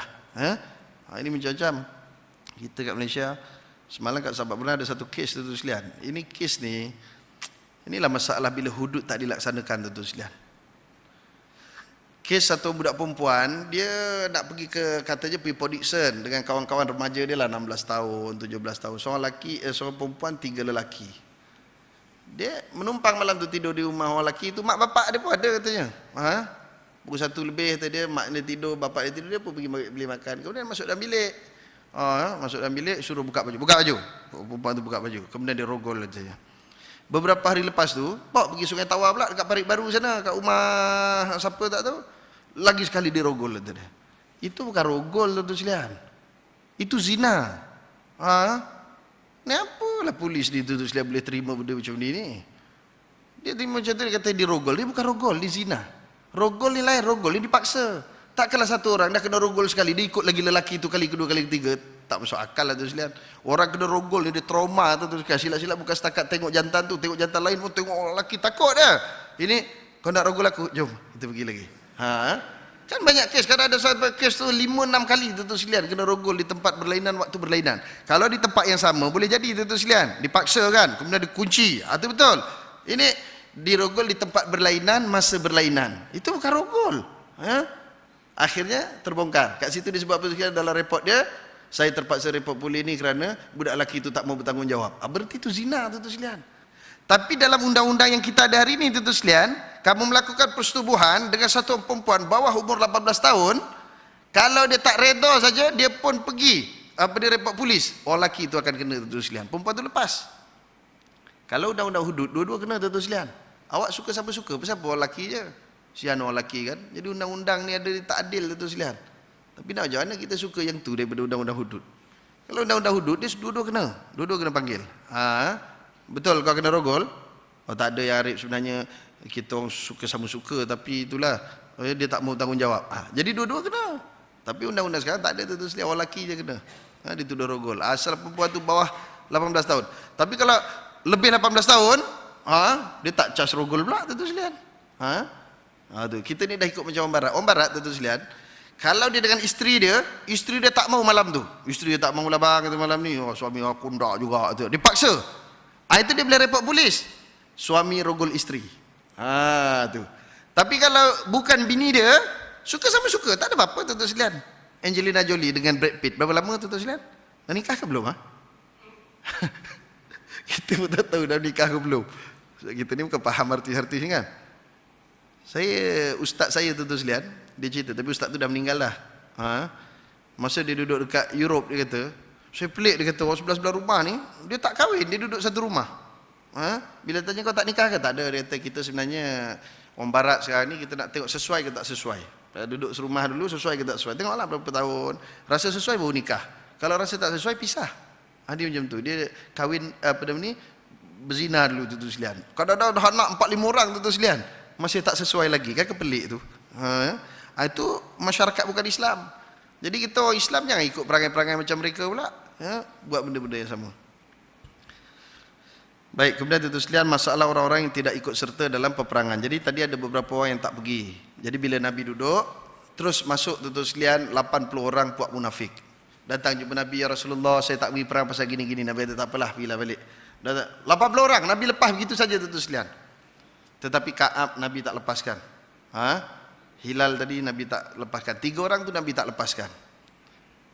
Ka'ab kata, saya sebenarnya kata dia sebelum-sebelum ni tak pernah cukup kelengkapan untuk pergi berperang. Tapi saya tetap pergi. Tapi kali ni sini saya ada kelebihan. Tapi saya pun bertangguh-tangguh kata dia. Tangguh. Orang buat persiapan, dia buat persiapan. Beli kuda, beli unta, beli senjata. Tapi orang pergi tu dia tak pergi lagi. Alah tak apalah, dia orang jalan kaki, nanti saya boleh kejar. Bertangguh-tangguh sehingga akhirnya tertinggal. Bila dah tertinggal, alah dah jauh dah.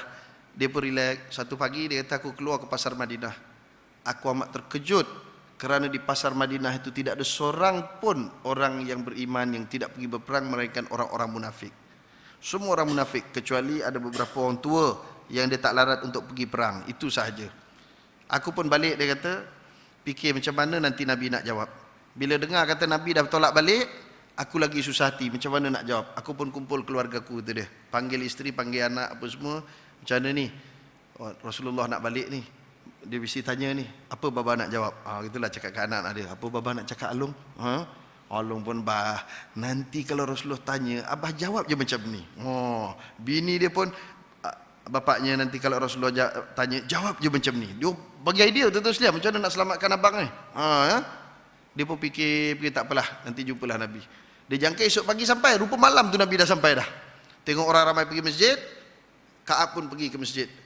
Sampai depan pintu, dia bagi salam, Nabi tak jawab. Nabi cuma senyum je. Ka'ab, mari kemari. Kata Ka'ab, aku tahu bahawa Rasulullah sangat marah. Sebab apa? Sebab biasanya Nabi tak buat macam tu.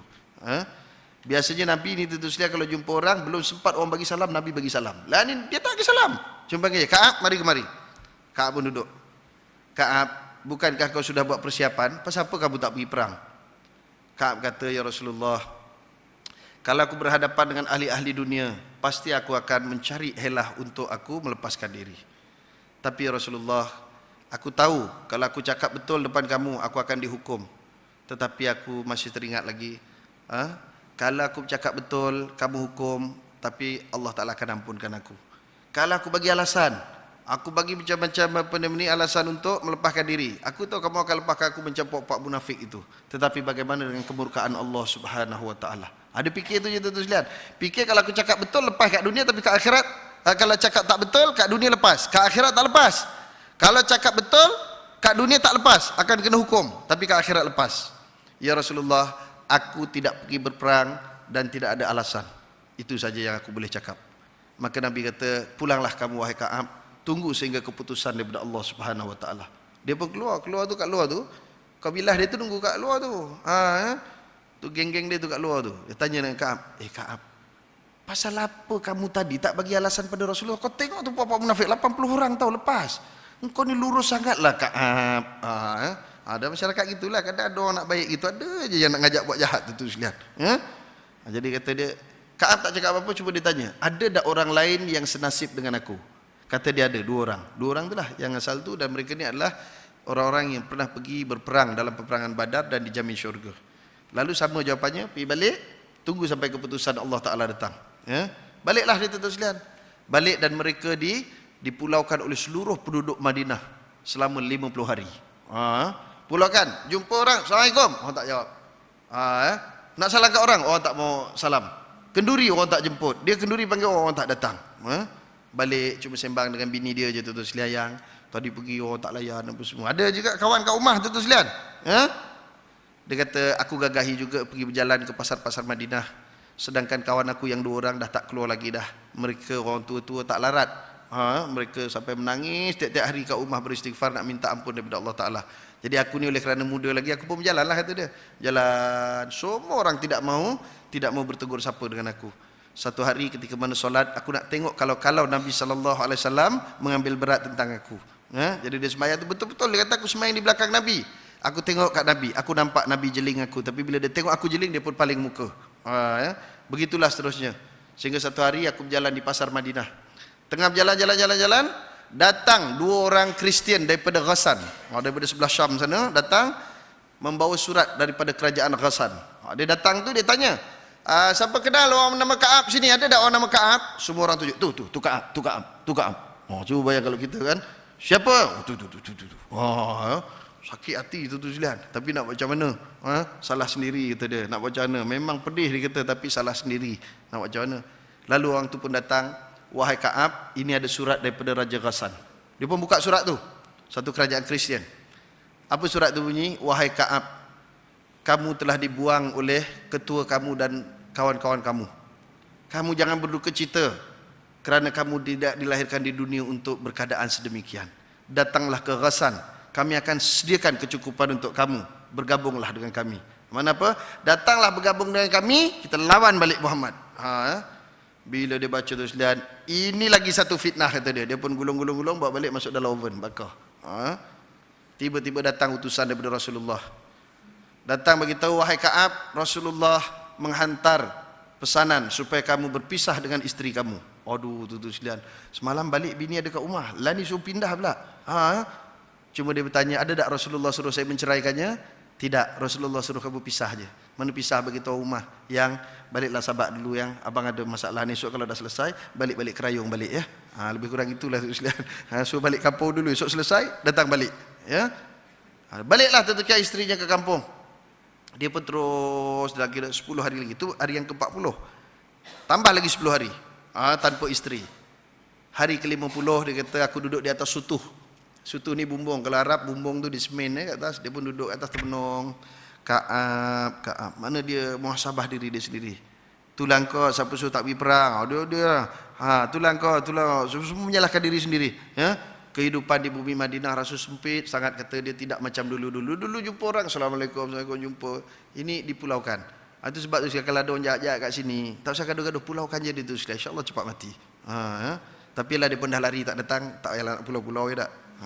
Adalah orang tu lari dah dia, tak datang lagi. Baru kau tahu. Itu baru sikit tu sekalian tau. Kat akhirat zuk lagi teruk tu kalau tak bertobat tu puak-puak tu. Jadi dia tengah duduk, tiba-tiba dia terdengar satu suara daripada luar.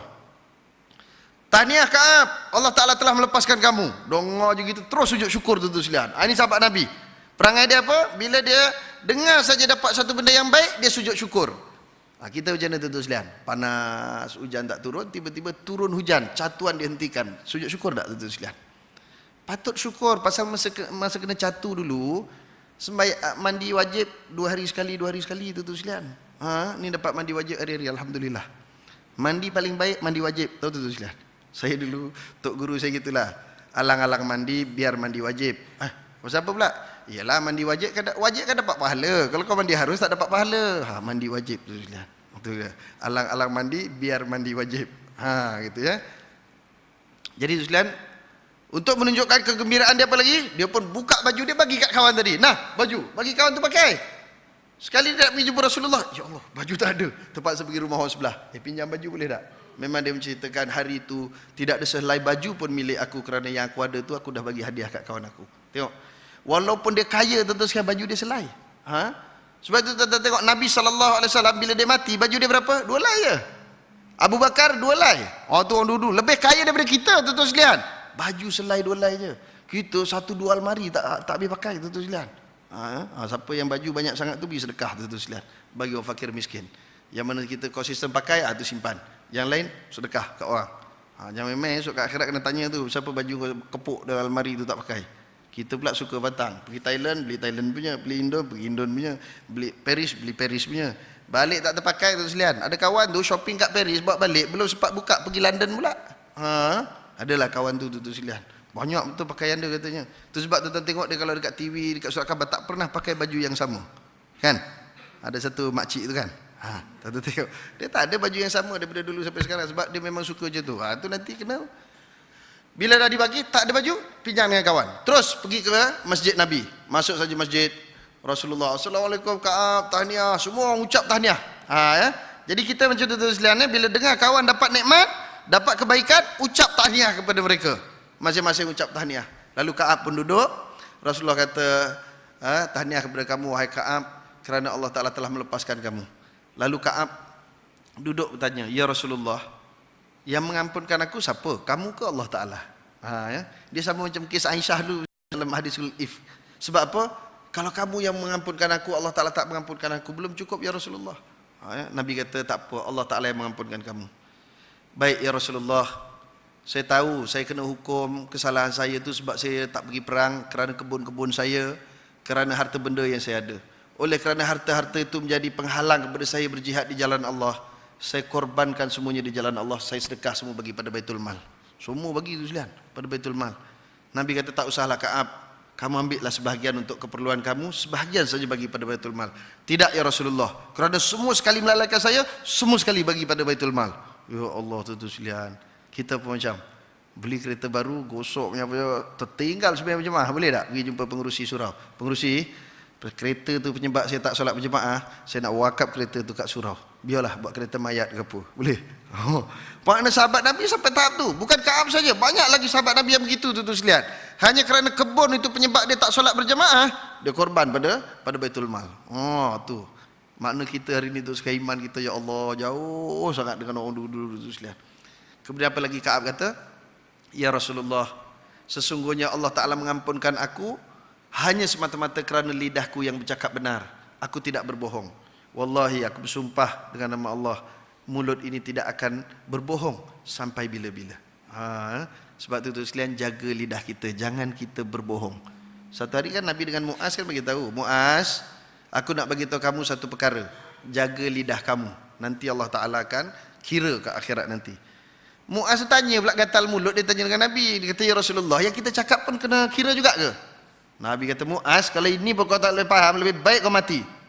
Tu jangan main-main tu sekalian. Jadi ada waktunya Nabi pun garang juga. Jadi kalau ada ustaz garang, tuan-tuan jangan pelik. Nabi pun kadang-kadang garang, dia tengoklah orang tu sekalian. Kalau orang tu baik, kita kena baik lah. Kalau orang tu garang, kena garang. Ini kalau sampai repot yang bukan-bukan tu sekalian. Ada di repotnya satu orang ustaz khutbah, katanya khutbah sampai 2,5 tu sekalian. Gila babi betul. Dia repot tu sekalian. Saya tanya kawan yang terima repot tu, ustaz percaya ke repot tu? Tak ada, saya tak percaya. Pasal apa? Masa ustaz tu khutbah saya ada kat situ, kata dia. Bagus, saya kata macam tu.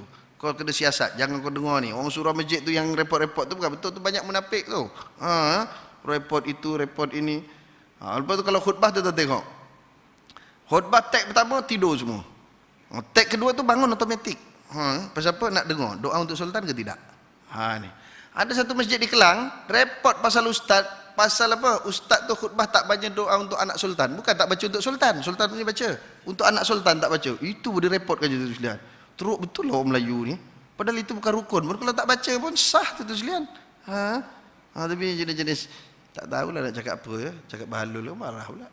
Jenis tukang ngampu lah tu sekalian. Padahal ngampu bukan dapat apa pun. Tak dapat apa pun. Jawatan ketua kampung pun tak dapat tu sekalian.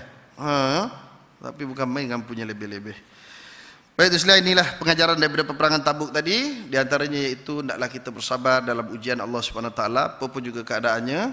Hendaklah kita bersedia berjihad di jalan Allah Subhanahu Wa Taala, sama ada dalam keadaan kita senang, susah, suka ataupun duka. Hendaklah kita sentiasa bercakap benar walaupun kita akan menanggung risiko diazab dan didenda dan seumpama dengannya. Janganlah kita menjadi orang yang pembohong, pendusta, kerana itu adalah sifat-sifat orang munafik. Macam biasa tu sekalian, kat luar tu ada jual roti, dan kat belakang tu nampak dah dibentangkan sejadah. Itu faham lah tu. Ya, balik tu sekalian, tolong hulur ya, muslimat pun kat belakang tu. Sebab sekarang ni tu sekalian, program kebajikan kita ni banyak. Saya insya-Allah tu sekalian lagi 2 minggu akan bertolak ke Sabah. Sebab permintaan orang di Sabah tu sekalian, tak ada kursus-kursus smart solat, smart camp ni tak ada kat sana. Jadi dia orang telefon minta, ustaz boleh tak datang? Saya kata boleh, insya-Allah. Kumpulkan orangnya aja. Yang penting kau belikan aku tiket kapal terbang je. Tiket kapal terbang pergi balik, kau bagi aku makan cukup. Itu je. Dan saya akan pergi 4 orang insya-Allah. Saya, Ustaz Izzat, kemudian ada student saya yang dah habis 30 juzuk 2 orang. Saya nak latih dia orang supaya menjadi facilitator semua. Insya-Allah di samping itu kita akan dibantu oleh guru-guru Jacob di sana insya-Allah. Mereka akan jadi facilitator, ya. Ini pun sebenarnya langkah untuk kita buat satu sekolah tahfiz di Lahad Datu tu. Dan mereka telah wakafkan kita tanah 1.5 ekar. Ni nak pergi ni nak sodok tanah sekali tu sekalian. Sodok, ambil gambar, nanti nak bawa sini nak minta duit dengan tuan-tuan. Orang tu dulu datang dia kat sekolah saya. Anak dia dekat tempat saya. Saya tanya pasal apa cikgu hantar anak kat tempat saya. Oh dia kata sebab kat Sabah susah nak cari sekolah tahfiz Ustaz. Jadi tu bantu tempat Ustaz. Datang tengok, cantik bangunan Ustaz. Cantik lah saya kata.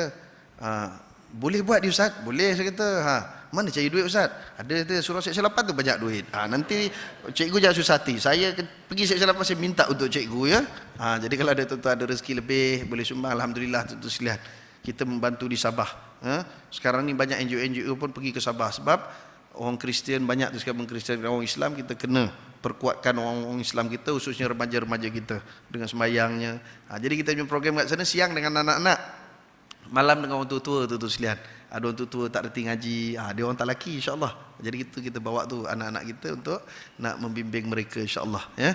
Jadi tuan-tuan masukkan kat belakang tu dekat sejadah tu seberapa banyak yang ada. Insya-Allah Allah Taala ganti. Jangan bimbang tu. Kalau tuan-tuan bagi semua sekali pun insya-Allah Allah Taala ganti. Jangan bimbang ya. Dan bulan depan tuan-tuan sekalian kita nak berhadapan dengan Ramadan. Macam tahun-tahun yang sebelum ini kita ada buat program infak Ramadan. Infak Ramadan, jadi ada beberapa tempat, satu di Bandung, kita ada rumah anak yatim dan tahfiz. Pelajar pun dah ada 60 lebih tu sekalian. Alhamdulillah lah yang tuan-tuan bagi tu saya salur sebahagian ke sana, salur sebahagian ke Kemboja. Yang di sana pun baru ni minggu lepas saya pergi, alhamdulillah bangunannya dah siap. Buat kuliah mingguan tu sekalian penuh. Tak tahu berapa ratus orang. Saya pun datang, alamak, biar betul ni Ustaz. Ya Ustaz, saya dulu acah-acah je dia kata buat kuliah ni, kata dia buat kuliah hari Rabu adalah 5-60 orang. Sekarang ni tu kan 100 lebih, kadang 200 orang, penuh tempat tu. Itu yang kita beli lagi tanah sebelah tu untuk kita buat satu dewan besar yang boleh muat 500-600 orang supaya program-program agama dapat berlangsung. Mereka ni kebanyakan orang fakir miskin tu sekalian. Sian. Jadi bila kita kumpul kita dapat memberi input-input yang baik pada mereka. InsyaAllah di Garut itu satu malam tu sekalian RM300 untuk buka puasa untuk anak-anak yatim, fakir miskin sekeliling, budak-budak tahfiz ya. Ustaz, saya nak satu malam dekat Garut, RM300. Kalau tak mampu seorang, kongsi 2 orang bagi orang sebelah. Tong-tong 50-50. Kau 150, aku 150. Tu dia punya package murah tu sekalian. Saya ada lebih ni Ustaz, ada tempat lagi? Ada di Kemboja. Kemboja tu sekalian satu kampung, 200 family. Itu makan cuma RM500 satu malam tu sekalian. Cuba bayangkan kalau kita 2-3 orang pergi dekat hotel tu sekalian, berapa tu dah ya? Ini kita bagi makan ramai orang. Dan Nabi kata pada sekalian, barang siapa memberi makan orang yang berbuka puasa, dia dapat pahala macam orang yang berpuasa tu. Cuba bayangkan tu sekalian, yang kita taja ni budak-budak tahfiz kan, dia baca Quran daripada pagi sampai malam, kita pun tak sempat baca Quran. Satu huruf 10 kebajikan, gandakan 700 kali ganda pula tu sekalian. Ya Allah, banyaknya pahala daripada kita belanja tak siapa-siapa tu yang sembahyang buidak, sembahyang bulan Ramadan saja tu sekalian. Lebih baik kita salurkan ke tempat-tempat seperti ini. Jadi insya-Allah yang Kemboja satu malam RM500, saya akan bertolak sana 13, 14, 15, 16. Pasal apa? Biasanya kita akan buat sekali duit fidyah. Saya sendiri akan beli beras dan saya sendiri akan agihkan. Memang kalau orang ambil gambar tu, Ustaz macam menteri kat sini lah. Memang tu sekalian. Saya kalau kat Kemboja macam menteri tu sekalian. Betul tak cik? Tuan ikut saya. Dia escort dengan askar pergi mana-mana. Dekat airport tu sekalian. Kalau saya masuk tu saya pakai dia punya, saya dapat pingat tau daripada kerajaan Kemboja tu sekalian. Saya ada 3 ke 4. Cuma saya tu kawan tu cakap, Ustaz, letaklah datuk depan tu, itu dia. Kat sana memang panggil datuk tu sekalian. Saya kata tak malu lah. Datuk tu laku kat Kemboja je, kat Malaysia tak laku. Laku tu sekalian tau. Pakai je tu masuk airport semua gini tu sekalian. Betul, dia bukan cobaan, ni betul-betul kejadian. Jadi satu hari tu sekalian kita nak buat nak buat korban. Bawa lah parang daripada sini, pasal kat Kemboja ni parang kontut semua tu sekalian, nak sembelih tu Allah sakit tangan. Tu bawa parang yang panjang. Masuk je airport, ambil bagasi, la ilaha illallah, custom buka yang ada parang tu sekalian. Buka ada parang, terkejut dia. Dia pun soal kita pun tak boleh jawab. Pasal dia pakai bahasa Campak, bahasa Khmer, kita mana faham. Dia bahasa Inggeris dia tak reti. Macam mana ni? Teringat. Kawan sana pesan, Ustaz kalau ada apa-apa pasang aja pingat tu dia. Kita pun cari beg mana, semua pakai pingat, pakai terus gitu. Okey, jalan terus sekalian. Itu kelebihan dia tau tu sekalian. Saya dapat sertifikat tau daripada Perdana Menteri Kemboja tu sekalian. Ada sertifikat. Ada yang kawan kata, Ustaz pakai je kata dia, sebab kita punya ni rasmi daripada kerajaan Kemboja. Itu yang Sulu, yang itu semua tak ada kerajaan tu sekalian. Kan? Ni kita kerajaan punya. Tan Sri dah tu sekalian, jangan main-main. Aku dah dapat 4 dah. Cuba tak pakai aja. Tuan kalau tu yang dekat Harakah Daily tu, nama Datuk Tarmizi Mat Jam tu kan. Itu dapat kat sana lah tu, dia pakai. Dia kata kita kena pakai ustaz, kita diiktiraf kata dia. Jadi baru ni kita rasmikan sekolah. Yang rasmikan tu anak Perdana Menteri tu sekalian. Anak Perdana Menteri Hun Sen. Kita sempatlah bergambar dengan dia. Masa ambil middle tu, ambil gambar. Masuk hotel. Hotel itu kami, kita biasa tidur situ. Dia tak ada apa-apa, masuk duduk itu. Hari tu dia ternampak gambar tu. Bila dia ternampak gambar, dia tanya ni gambar apa ni? Ha? Ini bukan anak Perdana Menteri. Ini anak Perdana Menteri. Kami datang sini dapat tu. Oh ya ke? Oh dia masuk bilik servis bagus gitu. Berapa jam sekali hantar air? Ha? Pagi-pagi pukul 4 lebih dah kejut dah waktu subuh. Kejut. Dia kejut. Benda dia orang kafir tu sekalian. Dia bangun. So kita sembahyang. Servis bagus je tu sekalian. Tu dia. Tu kelebihan dekat Kemboja tu. Jadi saya kalau pergi Kemboja tu sekalian memang VIP. Cuma saya kadang-kadang tak mau nak pergi tu begitu kawan-kawan. Oh jangan bawa polis. Saya susah nak berjalan. Ketua Polis Wilayah Takiau tu kawan saya tu sekalian. Nama Haji Sulaiman. Ketua polis tu. Saya masuk sampai Vietnam tak payah pakai pasport. Ustaz masuk sebelah. Pasport simpan. Pasport orang lain semua kena cak, saya tak payah. VIP terus mana mau pergi ustaz kata dia. Sampai dekat sepadan tu nampak kereta kita lalu semua angkat palang tu sekalian. Masuk keluar macam VIP sekalian. Dahsyat tu. Tentu kalau nak rasa macam menteri ikut aku pergi Kemboja. Jadi tak ada. Tu yang orang ikut kan, ustaz kat Malaysia pun kita tak kena escort macam ni kan. Itulah kata Menteri Kemboja. Tapi tak maulah aku kalau boleh nak jadi Menteri Besar Selangor. Jauh-jauh sana buat apa kan. Saya betul ya, saya dulu bila kat sekolah cikgu tanya, awak nak jadi apa? Saya nak jadi Perdana Menteri. Pasal petinggi sangat cita-cita awak? Yalah saya kata kalau tak jadi Perdana Menteri pun jadi Menteri Besar jadilah. Macam orang kan, nak beli apa? Nak beli Mercedes. Tak dapat Mercedes, dapat Camry jadilah tentu sekalian. Tapi nak beli apa? Beli kancil. Nanti dapat motor tu. Dia kena apa nama ni, kita punya niat tu tinggi, insya-Allah Allah Taala bagi ya. Tu sekalian. Jadi kalau ada siapa-siapa yang nak menyumbang nanti tolong Saya akan siapkan borang. Jadi yang nak menyumbang untuk infak Ramadan nanti saya kaedakan atau dah bagilah nak 300 ke berapa ikut kemampuan masing-masing. Nanti tuan-tuan tulis itu nama keluarga yang nak buatkan tahlil apa semua. Sebab di tempat-tempat ini memang tu sekalian. Petang sebelum buka puasa satu kampung duduk mereka akan buat tahlil, doakan orang-orang yang menderma apa semua. Saya tu kadang-kadang tu kata saya ni sihat ni pasal itulah doa orang miskin itu tu sekalian. Saya bukan sihat sangat. Pergi jumpa doktor, Ustaz ni tak jaga kesihatan dia kata dia. Afzal, tengok ni 12 ni. 12 gula. Orang lain tumbang dah Ustaz 12 ni. Kata nak tumbang lah, nak macam mana kan. Tapi itulah kadang-kadang berkat orang fakir miskin, orang yang kita tolong tu sekalian kan, doa anak-anak yatim, itu yang kita sihat. Itu sebab Nabi kata apa? Hindarkan, makna buang kecelakaan, kesusahan apa semua dengan bersedekah. Saya bersedekah tak ada duit, saya tolong ambil tuan-tuan punya sedekah, tolong hantar je tu sekalian. Jadi orang tengah pun dapat pahala juga. Saya dapat pahala orang tengah je ni tu sekalian. Betul. Saya duit pun tak ada tu sekalian. Semalam macam-macam orang datang nak hantar lembu, aku tu tak usah, aku duit habis ni, tahu tak, akaun aku habis dah, penuh. Kita sampai je kita guna, sampai je kita belanja tu sekalian. Jadi tuan-tuan sekalian tolong insya-Allah. Mudah-mudahan kita sama-sama diberkati oleh Allah Subhanahu Wa Taala. Bismillahirrahmanirrahim. Alhamdulillahirabbil alamin wassalatu wassalamu ala asyrafil anbiya'i mursalin wa ala alihi washabihi ajmain. Allahumma ij'al jam'ana hadza jam'an mubarakan marhuma wa tafarruqana min ba'dihi tafarruqan mubarakan ma'suma. Allahumma atiq riqabana wa riqaba abaina wa ummahatina wa dhurriyyatina ajma'in minan nar. Allahumma anfa'na bima 'allamtana wa 'allimna ma yanfa'una. Allahumma rabbana zidna 'ilma warzuqna fahma. Allahumma aghnina bil 'ilmi wa zayyinna bil hilmi wa akrimna bit taqwa wa jammilna bil 'afiyah. Allahumma arinal haqqa haqqan warzuqna ittiba'ahu wa arinal batila batilan warzuqna ijtinabah. Allahumma ahyina bil iman wa amitna bil iman wa khshurna bil iman wa adkhilna al jannata mal iman. Allahumma barik lana fi Rajabin wa Sya'bana wa ballighna Ramadan. Allahumma barik lana fi Rajabin wa Sya'bana wa ballighna Ramadan. Allahumma barik lana fi Rajabin wa Sya'bana wa ballighna Ramadan. Allahumma ansuril Islam wal muslimin wa ahlikil kafarata wal mu'tadi'ata wal musyrikin. Allahumma ansuril ikhwanana al mujahidin fi Palestin. Allahumma ansuril ikhwanana al mujahidin fi Suria. Allahumma ansuril ikhwanana al mujahidin fi Misr. Allahumma ansuril ikhwanana al mujahidin al mud'afin fi Myanmar. Allahumma ansuril ikhwanana al mujahidin fi kulli makanin wa zaman. Allahumma ansurna nasran aziza. Allahumma ansurna nasran mu'azzara. Allahumma alayka bil yahud wan nasara man awanahum. Allahumma damir a'da'aka a'da'ad din.